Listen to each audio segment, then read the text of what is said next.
We are going to move on to our third and final speaker in this room here, and then we'll have a few announcements after that before we have you head upstairs. Our third speaker, Lew Hastings, is going to be speaking about the importance of culture content. Lew is the host of the Red Road radio show and founder of the Native Now Foundation, a 501c3 nonprofit organization that began in 2013. He has studied Native American culture for well over 25 years. Additionally, for the past 40 years, he has visited various tribal nations in New York, Texas, Colorado, Florida, and Pennsylvania. In the late 1990s, he moved to Sheridan, Wyoming, to be closer to the Crow Nation in Montana, in order to more easily facilitate his research on the Little Bighorn battle. He has family that lives on the Cheyenne River and Standing Rock reservations, and is working on a book recounting his journeys through Indian country.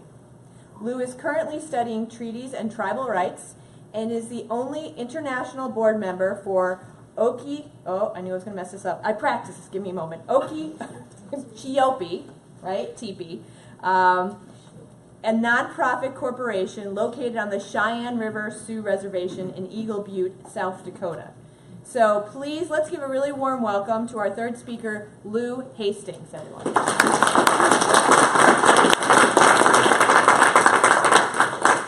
Thank you, everyone. Welcome. Glad you could join us today. Thank you also for inviting me here. Thank you to all the sponsors that are here today. Please be sure and go and speak to all of them up there in the expo area.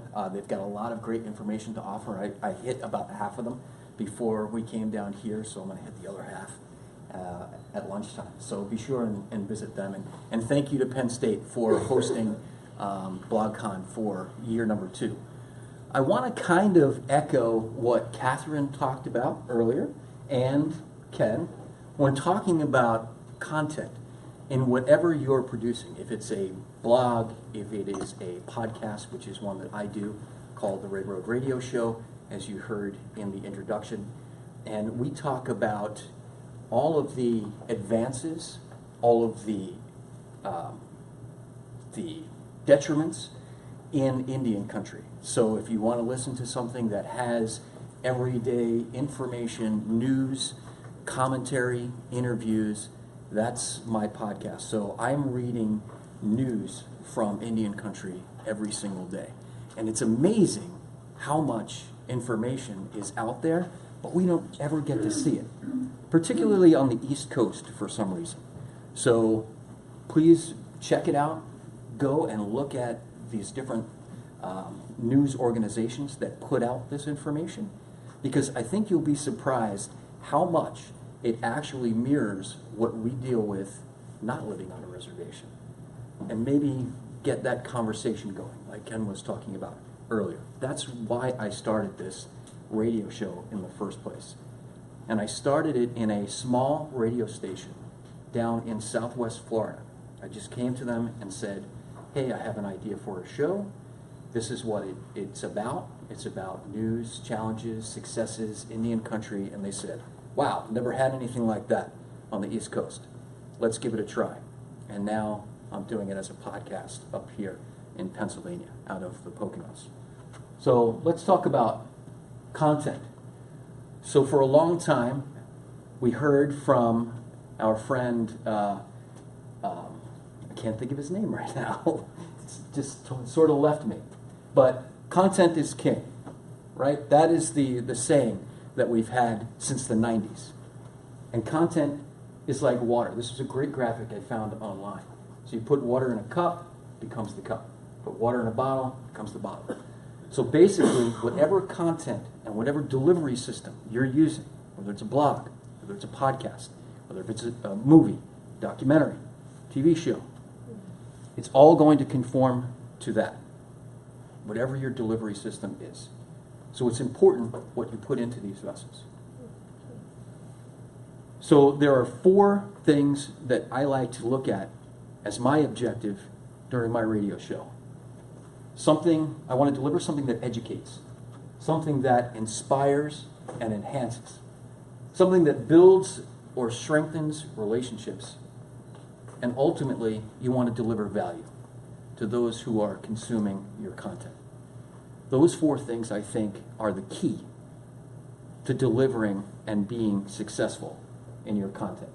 So, speaking to Catherine's point earlier, all the photos that you're going to see after that initial slide there are photos that I took myself. So, it's important to use that, even though you can go out and find royalty-free. Podcasting is a culture. How many people in this room have a podcast? So there are a few. Does anyone podcast live? Kind of a dangerous thought, right? So when I started on radio, it was live, it was terrestrial radio. So I thought, I'm going to bring that element to the podcast. So I do my podcast live every Friday at 4 p.m. Eastern Time, 4 to 6, it's live. So you get warts and all, right? People call in, I'm hearing it for the first time, but you're hearing it. And I think that is a culture in and of itself. It's dynamic, and you have an immediate connection with your audience. It's something that you can't sugarcoat, you can't produce it out, and you're delivering honest content. You're reaching your audience. And hopefully you're connecting with them because of that. So education, we'll take the first one. It can be in the form of traditional stories, news, or history. Anybody familiar with this picture here? Devil's Tower? Or Mato Tapila, as the Lakota people will say. So I've been there many times. I love it. It's in eastern Wyoming, right over the border from South Dakota. And is anybody familiar with the tradition, the story about Devil's Tower? Someone's nodding. So in Native American tradition, this bear was chasing 7 warriors, or there are some stories that are 7 young women. And he was about to get them, and they prayed to the Great Spirit to save them. And the Great Spirit rose this piece of land out of nothing, out of a flat prairie. So if you go to Devil's Tower, there's nothing around. Completely flat. And here's Devil's Tower at 5,000 feet, jutting out of the plains. So there are these columns, these striations that are all around Devil's Tower. It's actually the interior of a volcano. And all of the soil eroded away after millions of years. So that's actually solidified lava. But in Native American culture, those striations were created by the bear who couldn't catch those warriors that were saved on the top. So these kind of stories that you hear, you wouldn't be able to hear that in mainstream media. You wouldn't know that unless you connected with indigenous history, with indigenous populations, with indigenous news or entertainment. And that's one of the things that we hope to bring with the radio show. That's the thing that you should bring to whatever content you're delivering. Take something that you're interested in, that you know something about. If you're an expert, if you've been somewhere, and deliver it, but make it personal. That's my picture, and this is a picture that I took that hangs at Devil's Tower. Because the story is just as important as the place, just as important as the natural history. It means something. It means something in culture, and it matters. It's a sacred place for the Lakota people. But we don't think about that. We think of it as the United States' first national monument.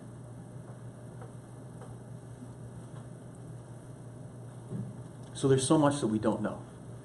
There's so much content out there, and it's everywhere. Is anyone familiar with Carlisle Indian School in Carlisle, Pennsylvania? So a lot of people don't know about Carlisle, but it is one of the first residential schools that were created in the late 1800s to take indigenous children away from their families and out of the reservation. The idea was to break the culture, break the tradition, break the family unit, to assimilate them. They're brought to Carlisle, one of many places in this country, and they were told they can't wear their traditional clothes, they can't speak their traditional language, they can't see their family, they can't see their friends, they can't celebrate their traditions. And a lot of the kids that went there died there. There's a little cemetery there. And only now, with the way that our country is starting to morph into social justice, are some of these children being repatriated back to the tribes that they were taken from. Only now. So the first few actually left this year to go back to their reservations, and other tribes are petitioning to get these children repatriated. But I will tell you that going to Carlisle and taking the tour and going to see this cemetery, it creates this visceral feeling in me because I am so intimate with the content. But we have to bring this to other people. We have to expose other people to this history. And that would be true in whatever your expertise is in. You might not think that other people don't know about this. How could they not know? I know about it. But there's so much content out there. When you deliver it, know that you're doing something that is going to help other people. It'll enhance their lives. It'll enhance the culture. Everyone has a culture. Everyone has a tradition. Whether it's a family recipe, whether it's a country of origin, you should bring that content to your blog, to your podcast. It's going to enhance what you're delivering for your audience. So you can bring inspiration and encouragement for the next generation, or even in day-to-day life. These are my nieces and my nephews. They live on the Cheyenne River Reservation. This is their life every day. Every single day. They've been off the reservation one time. One time. But they go to powwows every year. Several of them during the course of the summer. That is powwow season, that's social season. And they go around and celebrate tradition, language, culture. We rarely get to see it. And I have to say, and this is not a dig on Pennsylvania, but I've been to a couple of powwows in Pennsylvania. Not the same. Not the same. There's an assimilation culture that has happened, especially on the East Coast. So, if you have an opportunity to experience something out west, if you have an opportunity to experience something in the Southwest, even in the Southeast, it would behoove you to go and check it out. Expand those horizons. And again, bring that personal touch to your content. I've had my brother Ted, who lives on the Cheyenne River Reservation, on the show, and my nephew Ted Jr. on the show, and they talked about access, that there is no access to a lot of services on the reservation that we take for granted. Closest Walmart is 100 miles away. Churches are few and far between. And jobs are very scarce. 80% unemployment. So these are things that I'm able to bring in addition to the news. Part of the culture. And you never know who else you might inspire. So I had some of the founding members of the Doobie Brothers on the Red Road Radio show, and they were so moved by the content because they've never heard that there was a podcast or a radio show that carried this kind of information in a more mainstream manner. And they took the flag. This is the flag that represents the Native Now Foundation, which I founded, that spawned the Red Road Radio show, and they brought it on stage with them in front of 70,000 people. That's how they connected with that culture content. That's what mattered. Because they were actually learning something that they're not exposed to every day. And they travel all over the world. But they had an opportunity to listen to this content, and it moved them. So we should use cultured content to build and strengthen relationships. The relationships that we have and those that we seek. This is my 92-year-old grandmother, Hazel Redbird. She lives on the Standing Rock Reservation. How many people have heard of Standing Rock as of 2017? A lot of stuff happening in Standing Rock last year. So much so that I would dare say that my content now consists of before Standing Rock and after Standing Rock. There's so many people now that know what was happening out there last year that didn't know before. And it was through independent media. It was through some mainstream media, but it didn't really make it to CNN or Fox or MSNBC until much, much later in the process. But know that it was the first time in the history of this nation that over 300 tribal nations came together for one cause, for one reason. Never in the history of our country. But it happened at Standing Rock. So this is Unchi and I sitting around the campfire at Standing Rock at the end of August of last year. Because of course, when your family is under attack, when your family is in jeopardy, you go. There's no thought about it. You just get up and you go. So it was great to be able to bring that content to my radio show. I actually walked into the content. I've been to Standing Rock plenty of times. My family lives there, so I go and visit them every year. But this was more important. This was personal. And you can bring those personal aspects to your content. And you should be. And don't think that, man, maybe this is a little bit too personal. I shouldn't be sharing this with everybody. You should. It makes you real. It makes it more important. It makes you more passionate when you speak about it. And when you write about it, if you're involved in it. So, if you have an opportunity, check out the Red Road Radio Show. Check out other outlets like Indian Country Media Network today, like Native News Online. There are so many others that send out news and information every single day if you're interested in this subject. And certainly sign up for any of those updates, news updates through Gmail for your own content. My email box is loaded up every morning with indigenous content. So there's something out there that you could be getting every single day that will make you more knowledgeable on your own content. So again, thank you everybody for coming in, and I'll be around for the rest of the day. If you'd like to speak to me or ask me more questions about the show or about the content, please feel free to do so. Thank you very much.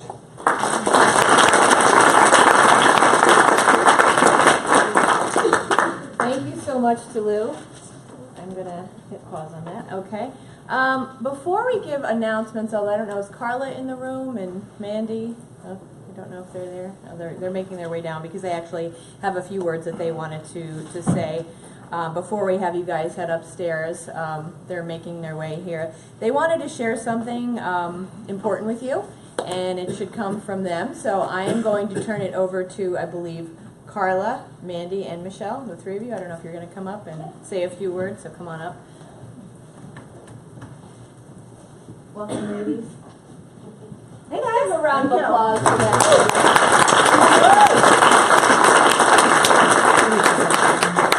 How's everybody doing? Great. Everybody having a great day today? Yes. Awesome. Everyone has so far, I mean, I listened in most of all of the presentations and they're stellar. That we have local speakers, local talent of this caliber, and their work that they do in our community is underappreciated. Not by us, we appreciate it. But I think in general the perception is that we don't pump out talent like this, and aren't they wrong?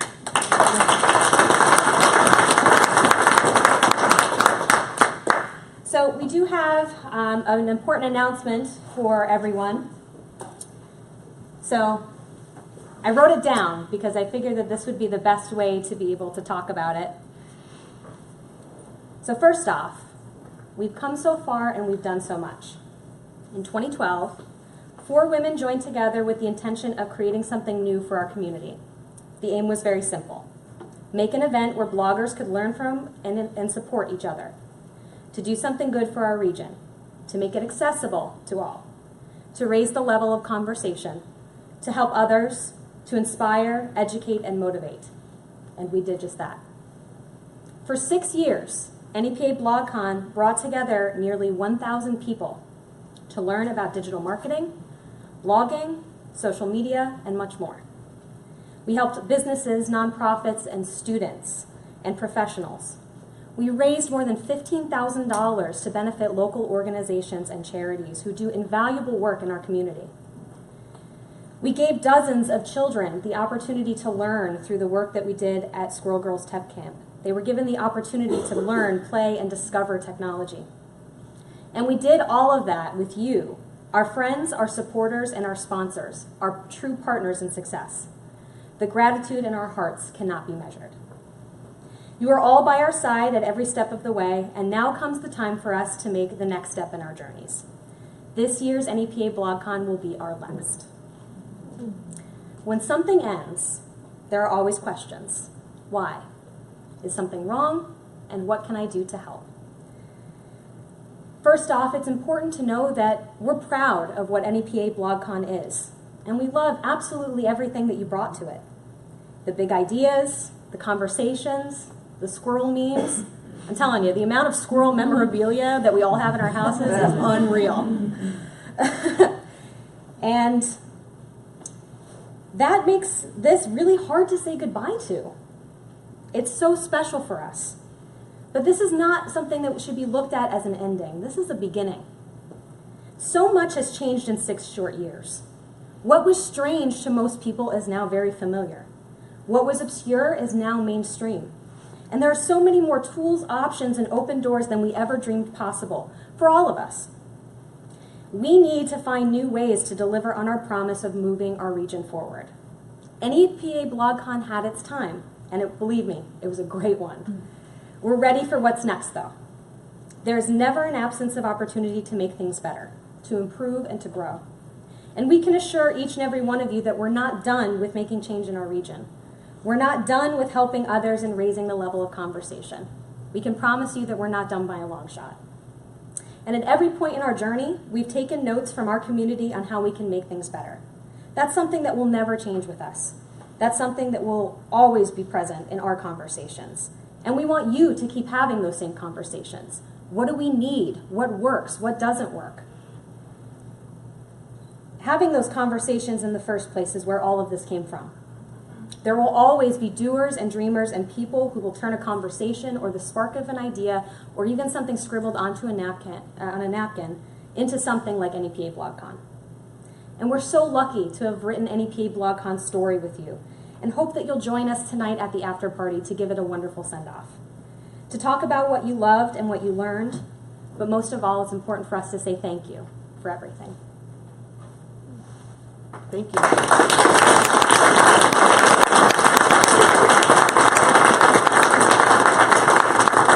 Sure that all of you have a million questions, and that's okay, because that's why everyone is going to be doing a roundtable with us this afternoon. You'll have the opportunity to talk to us, to share your ideas of what you think should be next for us, because that's what we want to hear. We want to talk about what's needed and what can we do next. So thank you.